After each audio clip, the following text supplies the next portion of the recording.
President Donald Trump is setting off on a trip aimed at delivering a message to the American people: it's time to get back to normal after the pandemic.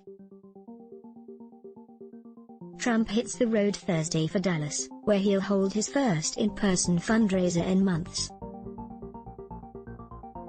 He's expected to spend the rest of the weekend at his New Jersey golf club, and deliver a commencement speech at West Point on Saturday, in his first overnight travel since the nation began social distancing in March. Trump leaves Washington struggling to recover from a bruising stretch that saw his approval rating plummet over his handling of the coronavirus crisis and, more recently, his response to widespread protests touched off by the death in police custody of George Floyd, an African-American man in Minneapolis. The trip is intended to underscore Trump's commitment to reopening the nation as soon as possible in a bid to get the economy back on track. But it's unlikely to ease Americans' concerns about the pandemic, as a new spike in cases is emerging around the country as states ease restrictions. Public health officials are warning the outbreak is far from over. His path to re-election is to convince voters that the economy is starting back and he can bring it all the way back, said Charlie Black, a top Republican lobbyist. So, his moving around the country reinforces the message that it is safe to get back to business and work. Trump leaves behind the White House literally and metaphorically besieged.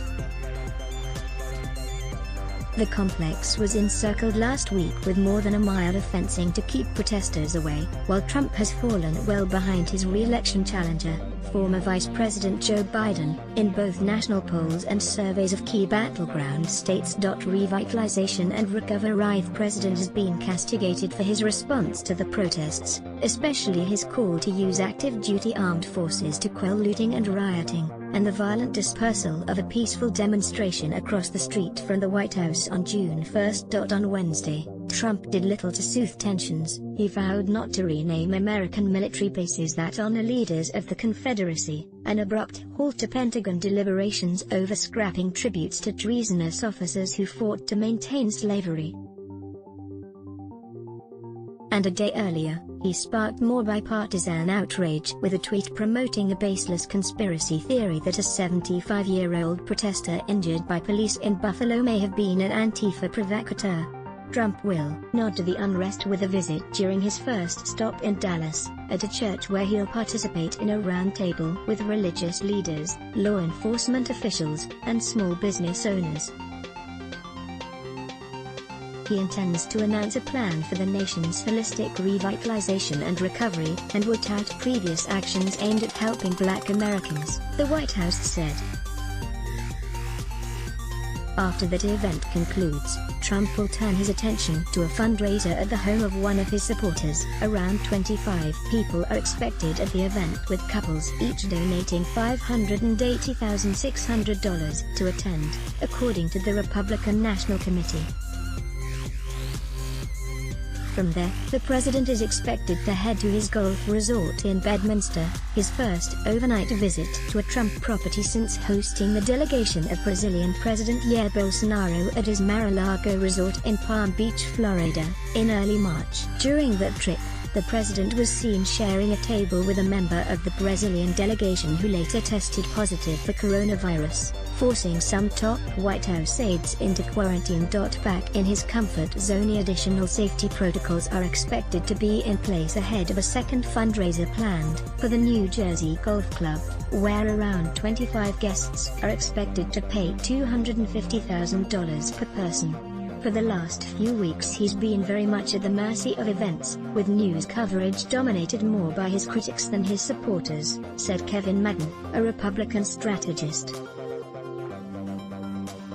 An accelerated travel schedule puts him back in his comfort zone, programming big events among his supporters where he's the center of attention.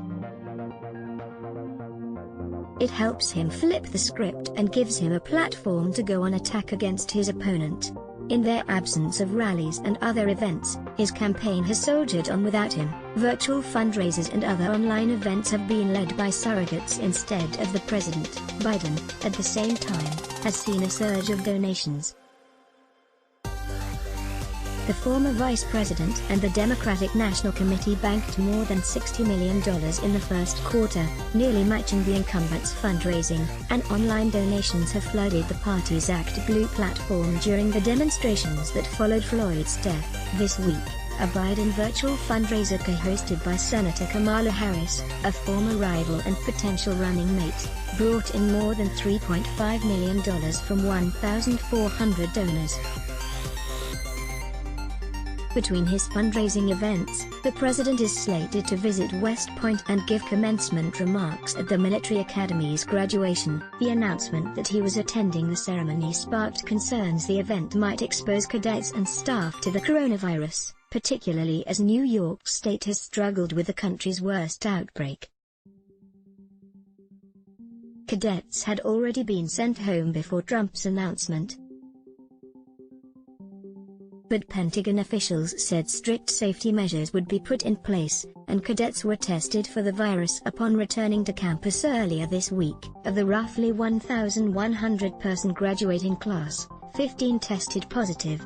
Golf trip. The president is likely to spend at least some time on the links over the long New Jersey weekend. While he has frequently defended his trips to Bedminster, saying it's a chance to reconnect with his native New York metro area without clogging the streets of Manhattan with his security entourage, he's also ruefully noted in recent weeks that the coronavirus has limited his opportunity to engage in his favorite pastime. A trip over Memorial Day weekend to his golf club in Northern Virginia resulted in a critical ad by Biden's campaign, pointing out that the president played golf as the U.S. approached 100,000 coronavirus deaths. Trump responded with a frustrated outburst. "The fake and totally corrupt news makes it sound like a mortal sin. I knew this would happen." He tweeted, "What they don't say is that it was my first golf in almost 3 months and, if I waited 3 years, they would do their usual hit pieces anyway." While in Bedminster, the president will likely review planning both for his first rally in months and the Republican convention in August. The party is currently working on plans to hold a two-part convention in 2 separate locations, after North Carolina's Democratic governor refused to sign off on allowing large crowds of delegates and supporters to convene in Charlotte. Jacksonville, Florida, has emerged as a likely location for the marquee event, people familiar with the matter said.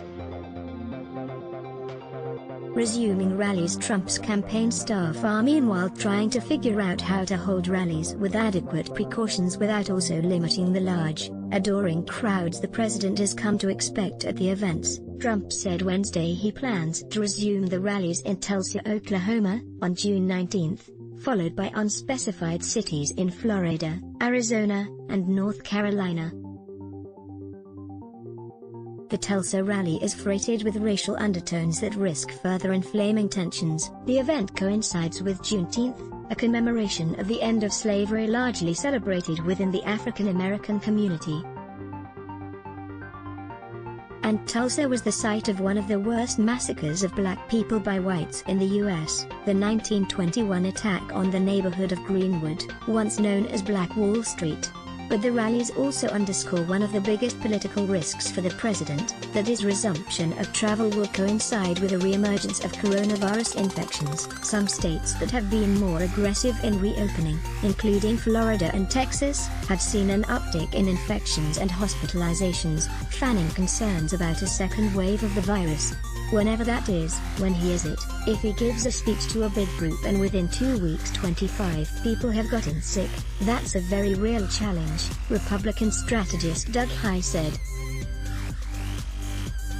White House Press Secretary Kayleigh McEnany, asked about mitigation procedures at the rallies, said, "We will ensure that everyone who goes is safe," but referred questions about specific steps that would be implemented to the campaign. As if to highlight the notion that the nation is moving on from a difficult chapter, Vice President Mike Pence tweeted a photograph of his visit to Trump campaign headquarters in Arlington, Virginia, and no one appeared to be wearing a mask or observing distancing guidelines. The photo was later taken down. Pence's office did not respond to a request for comment late Wednesday night. Trump and his allies think that resuming his political schedule is crucial not only to restore enthusiasm among his supporters, but to develop momentum for the voter activation tools his campaign leverages to turn the rallies into votes on Election Day. Americans are ready to get back to action, and so is President Trump, Brad Parscale, Trump's campaign manager, said in a statement. "The Great American Comeback is real and the rallies will be tremendous." Copyright 2020 Bloomberg LP. Let's block ads. Why? Show your love for him. Click the link in description. Thanks for watching.